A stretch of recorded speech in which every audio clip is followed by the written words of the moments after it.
Natanz, Iran. Here, buried 26 feet underground and shielded by 8-foot concrete walls, lies a top-secret uranium enrichment facility. At its core are rows upon rows of gas centrifuges. They are all interconnected by a maze of pipes.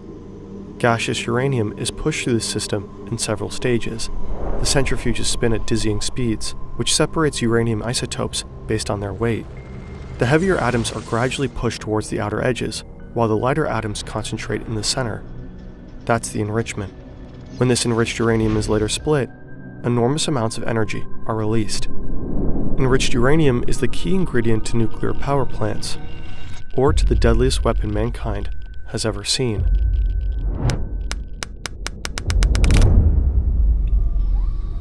But lately, something's been off. In the past few weeks, centrifuges have been breaking down at an alarming rate. Sure, it's normal to replace them every now and then, but this level of failure is beyond anything the Iranian scientists can explain, especially since the control panels and system logs show nothing out of the ordinary. The nuclear engineers are baffled. Could their systems somehow have been sabotaged? Impossible.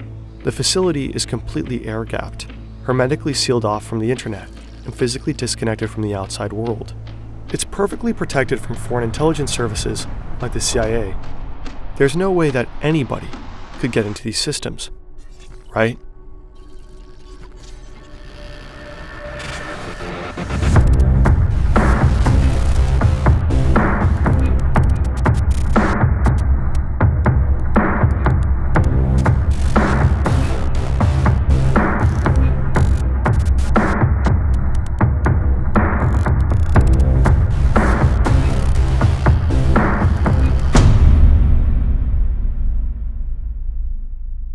This video is partly based on the great book Countdown to Zero Day. You'll find a link in the description. Sergey Ulysin and Oleg Kupriv work for a small cybersecurity firm in Minsk, Belarus. Right now, they're remotely troubleshooting some computers for an Iranian client. The PCs are acting up, constantly crashing and rebooting. They dig through the systems, searching for the root cause, and eventually they find something. A malware. But this isn't your typical run-of-the-mill virus. This thing feels different. It's incredibly sophisticated, unlike anything they've ever seen. It appears to be exploiting a zero-day vulnerability. That's a previously unknown flaw in an operating system or software program. A zero-day exploit is insanely powerful because, as long as it stays undetected and unpatched by developers, it can be used indefinitely. And the more critical the breach, the more systems can be hacked or infected. 0 days are the holy grail of hacking. Ulysin and Kupriv are stunned, and quite frankly, a bit intimidated. This was not the work of amateurs. Whatever they're looking at reeks of top-tier expertise.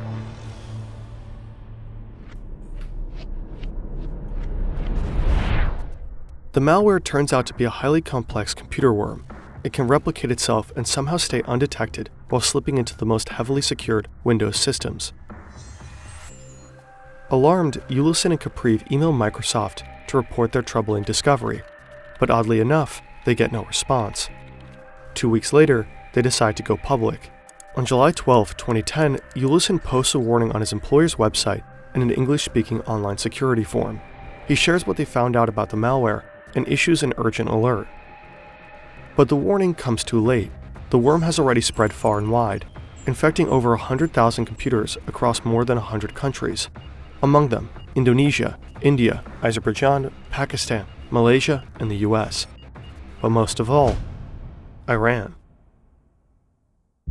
The news about the powerful computer worm spreads like wildfire. Whispers ripple through the tech world, and soon the software earns its now infamous name. From 2 file names buried in the malicious code, .stub and mrxnet.sys, a moniker is born. Stuxnet. Stuxnet. Stuxnet. Stuxnet. Stuxnet. Microsoft announces a patch and says they must have missed Ulysin's mail. Cybersecurity experts worldwide are scratching their heads. They begin dissecting Stuxnet's code and end up taking months to piece its secrets together. Slowly but surely, they realize Stuxnet doesn't use just one 0-day exploit. It uses 4. The main file of Stuxnet is unusually large for a computer worm, 600 kilobytes. For comparison, the worm Conficker, which infected an estimated 6 million systems in the late 2000s, was only 35 kilobytes. So what exactly is Stuxnet doing when it infects a system? And most importantly, why? We hope that you will learn something over the course of this video, not like back in school. Think unbearably boring lessons on some subject that could actually be interesting. We try to wrap information in compelling storytelling and fun animations, and we're not alone. Our friends at Imprint have developed an innovative app that turns screen time into growth time. The library features beautifully designed bite-sized and interactive lessons. You can go for 3-minute quick reads or full-on 80-unit courses. It's flexible, it's useful, and it makes you feel good. A fantastic replacement for endless doom scrolling. The content covers topics like health, philosophy, and productivity. Personally, we've been hooked on their course on the science of happiness that shows how small mental shifts can completely change the way you see the world. Looking at your New Year's propositions here. Their financial literacy series is another game changer to make better financial decisions in the upcoming year. Start your 7-day free trial now and get 20% off your annual subscription. Just scan the QR code or visit imprintapp.com/fern to start 2025 with some powerful new habits. Once Stuxnet infiltrates a system, it first installs a rootkit. Rootkits are collections of tools designed to hold suspicious processes and activities. This allows the malware to remain undetected. Stuxnet's rootkit operates at the kernel level. It can conceal its presence while taking complete control of the infected computer, even altering core functions of its operating system. The worm specifically targets Windows systems and exploits legitimate digital certificates from trusted companies like Realtek Semiconductor and Microsoft. These certificates are essentially stamps of approval that software manufacturers use to verify their programs as safe. By leveraging these certificates, the attackers can bypass a lot of security measurements. Ultimately, one expert notices something extremely odd. Stuxnet seems to only activate on systems running a specific software called Siemens Step 7. On all other systems, the worm does nothing except spread further. The Siemens software is part of an industrial control system designed to work with so-called programmable logic controllers. These devices are widely used in industrial settings to control machines. The whole thing just got even more mysterious. Cybersecurity experts continue dissecting Stuxnet. They uncover that the malware has been active since June 2009, creeping through systems for an entire year before anyone noticed. During this time, Stuxnet appears to have launched 3 distinct waves of attack, the first in June 2009, followed by 2 more in March and April 2010.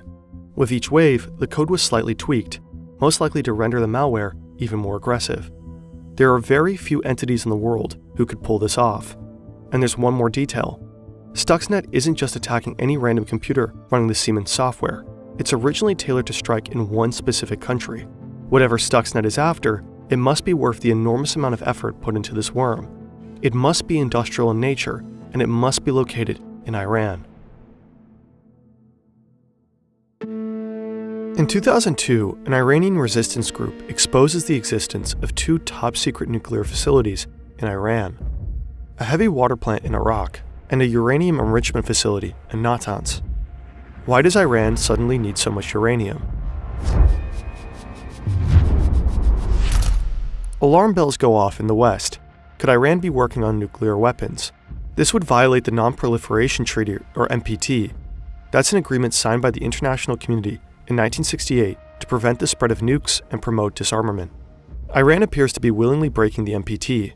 The country was supposed to report the facilities to the International Atomic Energy Agency, IAEA, but it didn't. The body is responsible for monitoring nuclear activities and preventing the development of nuclear weapons. 1 year after the Natanz site is uncovered, the IAEA sends a team of investigators. The Iranian leadership tries to calm things down, insisting the uranium will be used for peaceful purposes only, to produce nuclear energy. But when the IAEA investigators get to Natanz, they collect environmental samples and find traces of highly enriched uranium. This discovery sets off a chain reaction. The IAEA starts conducting regular inspections at the facility. The UN Security Council imposes economic sanctions. Years of tense negotiations ensue. Iran's nuclear ambitions cross a red line for many countries, especially for Israel and the US.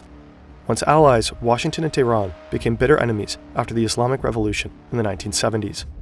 Meanwhile, Iran has openly positioned itself as Israel's nemesis and directly finances numerous anti-Israeli terrorist organizations. The stakes are clear. Israel and the US are determined to stop Iran's rise to nuclear power by any means necessary. In 2006, then-President George W. Bush is briefed on a top-secret plan. The CIA has come up with a strategy to sabotage Iran's nuclear program. working closely with Israeli cyber intelligence, they begin crafting a sophisticated digital weapon. The project is continued under Barack Obama. Its codename, Operation Olympic Games. Quick note, the following part of the story is based on this report by Dutch investigative journalist Huip Mulderkolk. While we cannot fully verify the events independently, they do align with earlier investigations made by other journalists. It's 2007. The CIA is making significant progress on Operation Olympic Games. They've even built a massive replica of Iran's nuclear facility deep in the forests of Tennessee to understand how to sabotage the plant without detection. But they have a major problem. They can't send their own agents to infiltrate the high-security facility at Natanz. So they turn to an ally, the Dutch intelligence service MIVD. The plan for the covert operation is laid out during a meeting between CIA Director Michael Hayden and senior MIVD officials.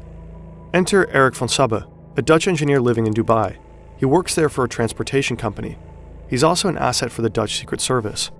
And now he's given what will be the final mission of his life.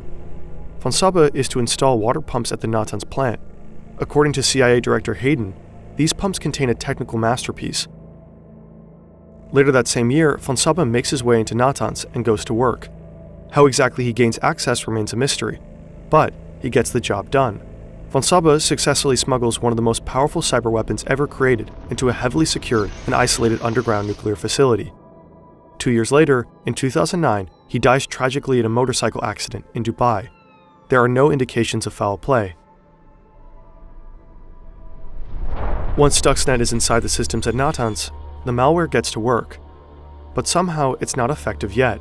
So the CIA doubles down, creating updated versions of Stuxnet in June 2009 and again in 2010.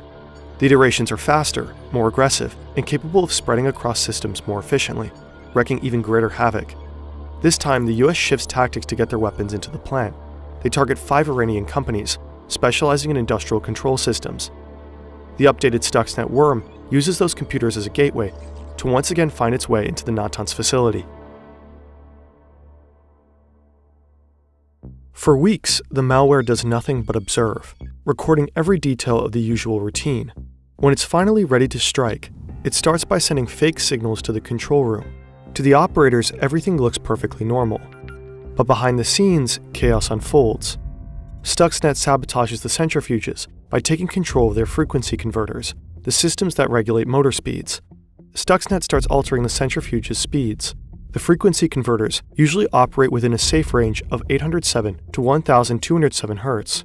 But Stuxnet pushes that frequency up to 1410 Hz and then slams it down to a near standstill at just 2 Hz, before stabilizing it briefly at a moderate 1064 Hz. And then the cycle starts all over again. This constant speeding up and slowing down causes extreme wear and tear. In total, Stuxnet is believed to have temporarily disabled at least 1,000 centrifuges at the Natanz plant. Estimates suggest that the malware has set back Iran's nuclear program by as much as 2 years. However, some experts are skeptical of that claim. They believe Iran's nuclear efforts were able to recover rather quickly from the attack. Either way, the goal seemed not to have been to destroy the program in one dramatic strike, but to slow it down and buy time. Stuxnet was never meant to escape the confines of the Iranian nuclear facility, but clearly something went wrong. The problem was most likely a bug in the code. Apparently, Stuxnet infected the computer of an engineer at Natanz. When that computer later connected to the internet outside the facility, the worm failed to recognize the change in the environment and began spreading worldwide. This global outbreak blew any chance of keeping the weapon under wraps. Given the scale and sophistication of the malware, it didn't take long for experts to suspect a state actor, most likely the United States and the CIA in particular. Leaks would soon back up those suspicions. A US general allegedly shared classified details with the New York Times. To this day, neither the US nor Israel have officially admitted to having been involved in the development and use of the Stuxnet worm.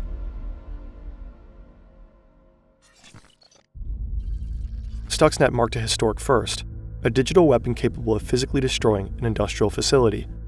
Nothing like that had ever happened before, and to this day, no attack of such scale has been repeated, probably because operations like this require immense time and resources, with little guarantee of causing lasting damage.